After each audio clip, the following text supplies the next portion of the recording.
more for, it's for them to see so they know what conference this is. Lens? No, we're gonna talk right to Aaron. Right to you? Okay, Aaron, good. Just tell me when you're ready. We're rolling. We're rolling. Okay, this is Dale Arnold, D-A-L-E-A-R-N-O-L-D, Ohio Farm Bureau.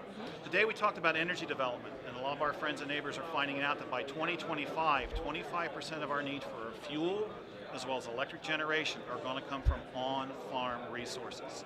Farmers are going to be creating feedstocks or accommodating large, medium, small power generation, transmission, distribution, oil and gas exploration, pipeline infrastructure on farms, which means this.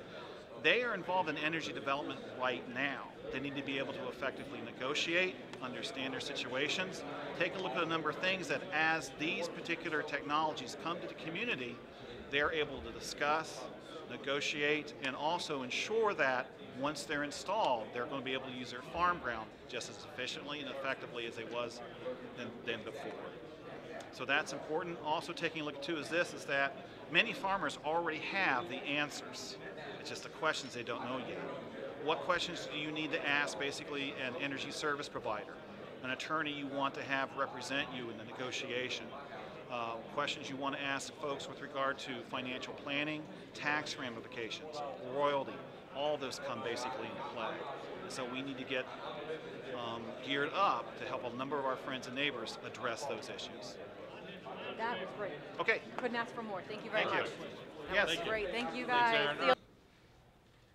I can send you some more information about that. As I said, we all have all the answers. It's just questions we don't know yet. I show a lot of farmers, here's the questions you need to ask a leasing agent. Here's the questions you need to ask bonus payment of $600,000. $600,000, what's your problem? Free lunch is a Farm Bureau member service by those folks. Things you need to ask an attorney before you have them represent you. How much experience do you have with this type of technology, number one? Number two, what kind of experience do you have doing group agreements? Because say if several of my friends and neighbors want to do some things together, are you able to do that? And oh, by the way, 98% of the capacity there is fuel. And people are asking questions, where are we going to get other feedstocks to do the things we're talking about here? Things behind the meter, all that's going to be done there. The education and outreach we need to do with those leaders is phenomenal. Is it going to be 10 to If we had this meeting 10 to 15 years ago, and I'm standing up here talking about wind and solar development in the Great Plains, the central part of the United States, the upper Midwest, and especially Ohio, you would all say, you are crazy. Technology has changed considerably.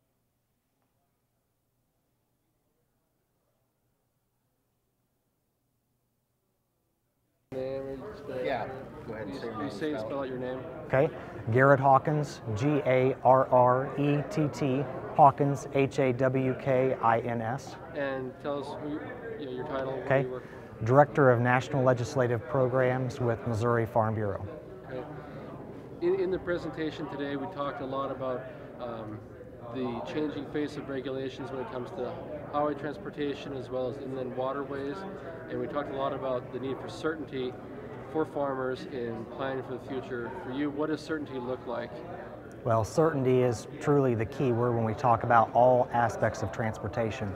From a Farm Bureau perspective, we're very multimodal in nature in terms of our policies, looking at farm to market roads, but your major interstate highways to waterways to rail.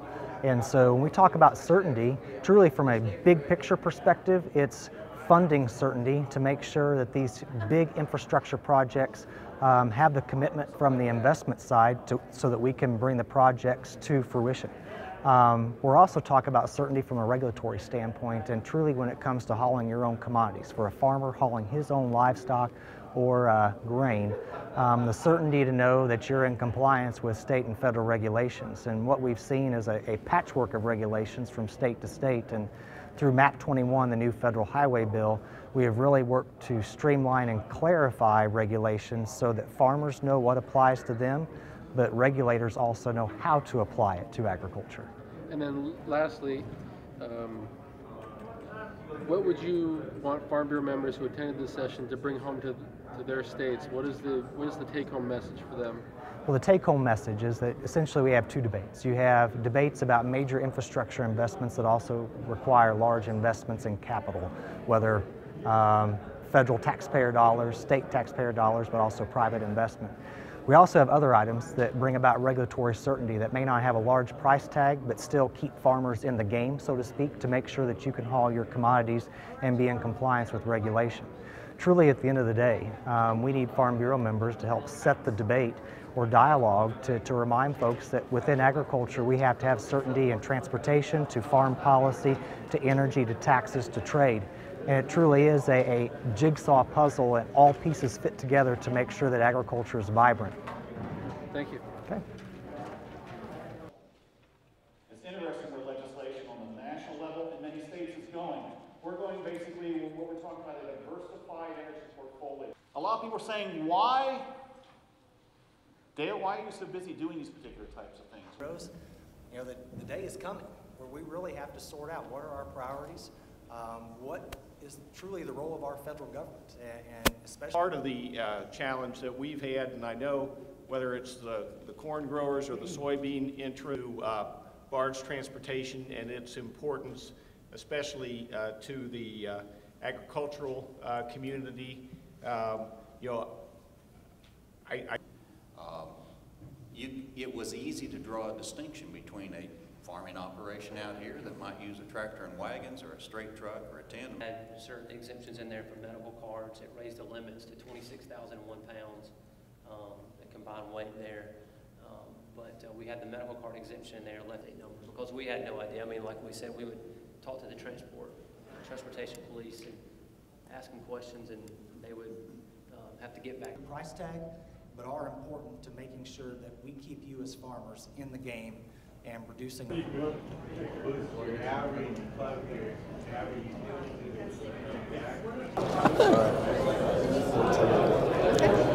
Anderson, can we get a sound check? Just sure. Say and spell your first Sure. and last name for me. David Anderson, DavidAnderson.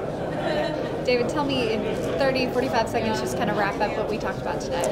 Sure. In a nutshell, we look at our livestock markets. It really hinges on, first thing, drought. Whether we're talking about our range cattle industry and the drought throughout from South Texas through the Great Plains, those animals that are dependent on grasses, range and pasture conditions, and then the feed costs as we look at drought affecting feed production out of the Corn Belt. That really is the beginning point of our livestock markets over the next couple of years, is how we get to more abundant supplies and lower feed costs. You talked a little bit about per capita consumption in the U.S. and how that has been declining over the past couple of years, projected to continue to decline. But what's the story behind that? Are people just eating less meat? Per capita consumption is really interesting. We talk about that a lot as if it's demand, but that's just simply how much we produce minus our exports, because we sent that to somebody else, plus our imports divided by population. So if our population grows and nothing else changes, we're going to eat less meat per person. Well, if we've had a 10% decline in per capita consumption of red meat and poultry over the last 5 years, really driven by two things. One is we're producing less meat because it costs us more to produce it. Feed costs are at record high. All of our other costs are at record highs. So it costs us more, so we produce less. So that's driving per capita consumption of red meat and poultry lower. The second thing is our export markets are booming. We have growing world markets out there in the rest of the world for our meat and dairy products that we produce. And so as we produce less but export more, per capita consumption has declined dramatically. But it's really driven by these other economic factors without saying anything about price of meat or any of the other things we hear about all the time. How's that? Anything else you want to add? No. Great. That's all we need. I'll fix to say something that'll get me in trouble. Thank you, David. Meat, for U.S. produced meat, over the last 2 decades, absolutely. We've had a booming export market, including over the last few years. In the last 5 years, we've been cutting meat production, so our per capita consumption. It takes longer to grow a cow herd, doesn't it? Than chickens. It's hard to beef because I think it's got something more. My projection for 2014, we go from about 65 pounds to about 53 pounds. That's a large change. But if the red part of that bar is red meat, The blue part of those bars is total poultry, chicken and turkey. Red meat is beef and pork and lamb. But take a look at that for a little bit. If you look at that scale, we're going from and I'll tell you, you know, as you look at that many acres being planted, you don't have to have a trimmed yield over 160 bushels per acre to have a record crop. It just doesn't have to be as awful as it was last year. So essentially, as I go forward in my livestock outlook, I'm using essentially a record large corn crop for 2013. Parts of drought. One is the effect, particularly on our cattle industry, on our beef cow herds, on our range livestock industries, and certainly you look where that drought continues, whether we're talking 2011, 2012 into the new year, a substantial portion of our